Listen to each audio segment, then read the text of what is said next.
morning, everybody. We'd like to talk to you about transforming cloud automation. We've got a really cool demo that we're going to get right into. We're going to head right into that. We're going to use Cisco IAC to automatically and orchestratedly provision an entire stack on top of vCloud Director. It's going to be multi-site protected from a layer 2 and layer 3 network perspective with OTV and Lisp, and it's going to be protected from storage by vPlex. Tom? So here we are. Here's the VCE of what we've got. Let's go order this protected VApp. This VApp is a collection of virtual machines that act in an integrated manner. He's going to give the VApp a name. Name the VApp. By the power of, okay, Chappie He-Man is the name. Okay, excellent. He's going to put it on the blue site. Right, we have two sites. One is red, one is blue. Gives us 32 virtual CPUs. Massive amounts of power. This VApp is actually saying, I have the power. This pet clinic app is actually Tomcat and Apache, right? So it simulates an actual pet clinic with some ordering on online stuff. We're gonna power it on, and we're gonna protect it. What we mean by protected is we're going to actually provision it onto a vPlex protected data store, so it can run active-active. It can be vMotion across sites, across 60 kilometers without any interruption. We see here in vCenter, this is getting configured. This is getting then turned on after the reconfiguration that we set forth in Cisco IAC. No user interaction is required here. Now we're in vCloud Director. We see this is partially running. Part of the stack is up. The rest of it is coming up. And there we are. The app is now starting in the manner that it was designed. So if I am a IT line of business owner and I want my employees to actually be able to do that, it's also vPlex is also protected by vPlex Metro. All we did was go into the web interface, order it, and watch it happen. We didn't interfere with it or anything. We just gave it all the specs and said order.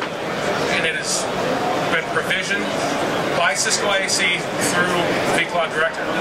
So let's get into that and let's see how it is. Let's see how it is we did all this from the slide deck. So what we did is we've got Cisco Intelligent Automation for Cloud. That gives us policy-based compute, storage, and network. We've also got a vCloud Director REST API, right? So Cisco IAC is written in SOAP, uses SOAP to communicate with VMware vCloud Director through a REST API so that it can automatically do those things. So it can query, add, and modify objects already within vCloud Director. It can then take and manage organizations, networks, and VCDs. We can compose VApps from templates, we can recompose, and then we can cloud sync to synchronize with other services.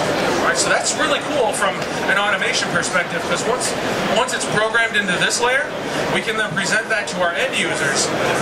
We no longer need to have anything to do with it. If they order something and it's approved, it automatically comes through and it's automatically configured on the system. One problem we run into, though, is this is a multi-site scenario. So we've got a site on each side. The distance we're simulating right now is 1.2 kilometers because that's the big rule of school we have back in Boston. Well, how do we protect the network, both L2 and L3, from being multi-site? We need to provide some way for it to know, hey, this one's over here, this one's over here. Dr. J. Metz, can you walk us through OTV and Lisp? As briefly as I can. So when we start talking about doing extensions, whether they be over layer 2 or layer 3, we wind up having to rethink some of the things that we do typically inside of a data center.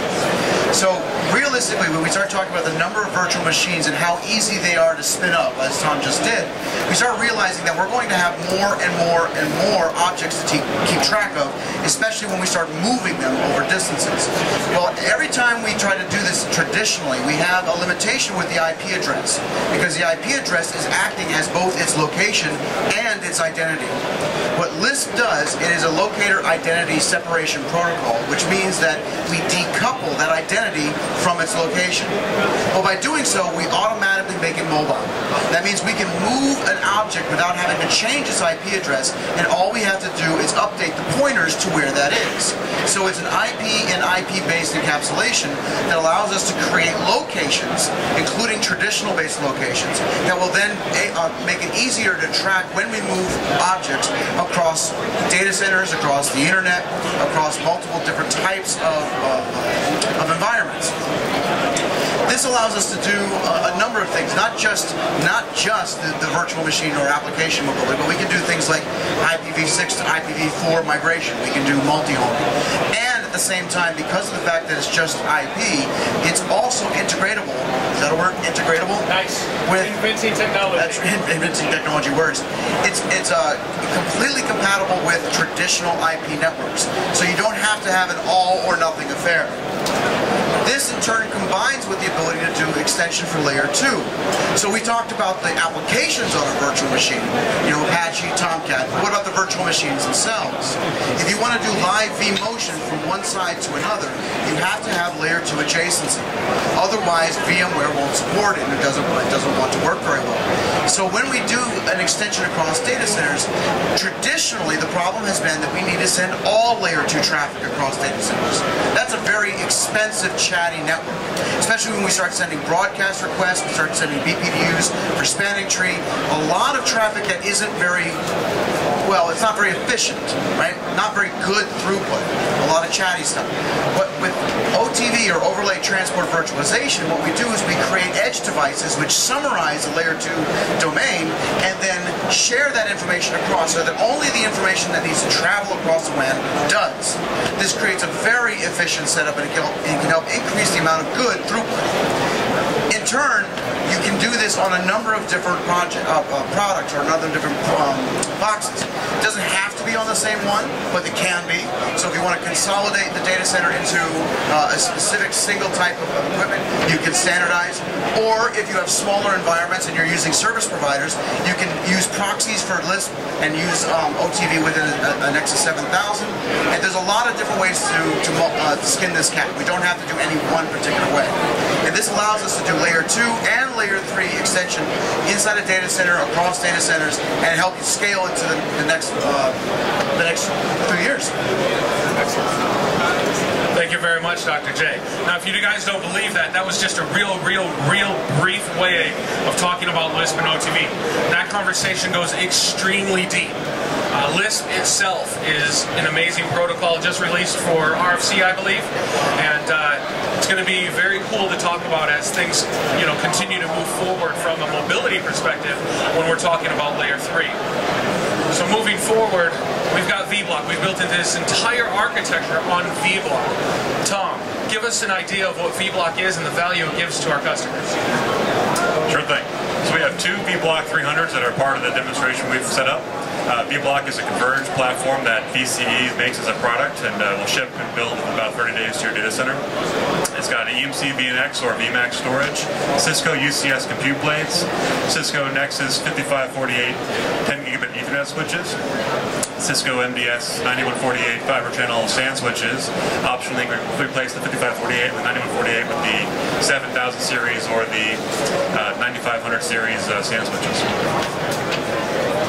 That's awesome. So really the next thing we need to talk about is we've talked about the network from an L2, L3 mobility perspective. Now we've got to talk about storage. Now from a storage perspective, we've built this on EMC vPlex.